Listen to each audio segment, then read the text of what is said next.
నాయకులే మోసం చేశారని ఓ వైసీపీ మాజీ మంత్రి ఆగ్రహంతో రగిలిపోతున్నారా? పక్కనే ఉండి ఎన్నికల్లో వెన్నుపోటు పొడిచారని ఫీల్ అయిపోతున్నారా? చీట్ చేసిన వారి సంగతి తేల్చేస్తానంటూ వార్నింగ్ ఇచ్చారా? ఇంతకీ ఎవరా మాజీ మంత్రి, ఏ జిల్లా, ఏంటా కథ?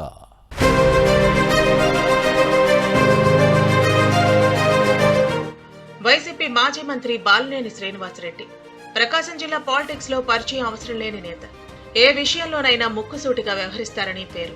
2024 ఎన్నికల్లో ఒంగోలు నుంచి ఓడిపోయిన తర్వాత నుంచి ఫ్యాన్ పార్టీ నేతలపై ఫైర్ అవుతున్నారు.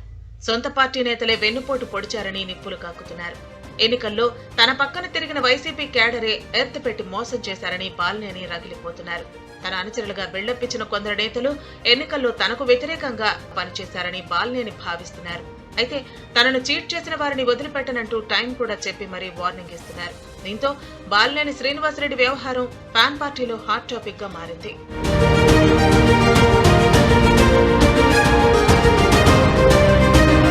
జగన్ కు దగ్గరి బంధువు అయిన బాలినేని శ్రీనివాసరెడ్డి ప్రకాశం జిల్లా వైసీపీలో కీలక నేతగా వ్యవహరిస్తున్నారు.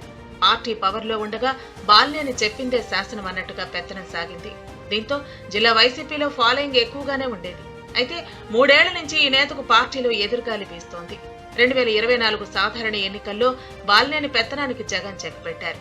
ఉమ్మడి ప్రకాశం జిల్లాలో 12 అసెంబ్లీ స్థానాల్లో ఈ మాజీ మంత్రి స్థానం ఒంగోలు మినహా మిగిలిన 11 నియోజకవర్గాల్లో కొందరు అభ్యర్థులను మార్చేసి మరికొందరిని బదిలీ చేశారు జగన్. పైగా తిరుపతి జిల్లా చంద్రగిరి మాజీ ఎమ్మెల్యే చెవిరెడ్డి భాస్కర్ రెడ్డికి ఒంగోలు పార్లమెంట్ టికెట్ ఇవ్వడంతో ఈయన కనుసన్నల్లోనే ప్రకాశం జిల్లా వైసీపీ పాలిటిక్స్ నడిచాయి. దీంతో బాలినేనికి వైసీపీలో సీన్ కట్ చేశారని అనుచరులు భావించారో ఏమో.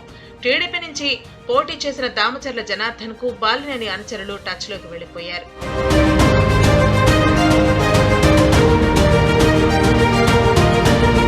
బాలినేని కాంగ్రెస్ పార్టీలో ఉన్నప్పటి నుంచి వెంట నడిచిన అనుచరులు ఈసారి ఎన్నికల్లో హ్యాండ్ ఇచ్చారట. కోట్లు ఖర్చు పెట్టినా ఒంగోలు టీడీపీ అభ్యర్థి దామచర్ల జనార్దన్ చేతిలో 34,000 ఓట్ల తేడాతో ఓడిపోవటం బాలినేని శ్రీనివాసరెడ్డి జీర్ణించుకోలేని అంశంగా మారింది. ఈ నేపథ్యంలో తన ఓటమికి సొంత పార్టీ నాయకులే కారణమన్న నిర్ణయానికి వచ్చారు ఈ నేత. ఒంగోలు మున్సిపల్ కార్పొరేషన్ ఎన్నికల్లో టికెట్ ఇప్పించుకుని గెలిపించుకున్న కార్పొరేటర్లలో ఎక్కువ మంది నమ్మించి నట్టేట ముంచారని బాలినేని ఫైర్ అవుతున్నారు. వైసీపీలో తన వ్యతిరేకులు ఇతర నియోజకవర్గాల నేతలతో కలిసి దెబ్బకొట్టారని మండిపడుతున్నారు. అనుచరులతో పాటు వైసీపీ అధ్యక్షుడు జగన్ తీరుతో కూడా తీవ్రంగా నష్టపోయానని బాలినేని ఓపెన్ గానే కామెంట్ చేయటం ఫ్యాన్ పార్టీలో చర్చనీయాంశంగా మారింది. అయితే తన ఓటమికి కారణమైన వారిని వదిలిపెట్టనంటూ మీడియా సమావేశం పెట్టి మరీ హెచ్చరించారు. 2 నెలల్లో అందరి సంగతి తేల్చేస్తానంటూ వార్నింగ్ ఇవ్వటం హాట్ టాపిక్ అయింది. ప్రస్తుతం వైసీపీలో ఎమ్మెల్యేక ఉక్కిరిబిక్కిరి అవుతున్న బాలినేని 2 నెలల్లో ఏం చేస్తారో అన్న చర్చ ఒంగోలు పొలిటికల్ సర్కిల్స్ లో సాగుతోంది. ఒంగోలు వైసీపీలో భవిష్యత్ పరిణామాలు ఎలా ఉంటాయో చూడాలి మరి.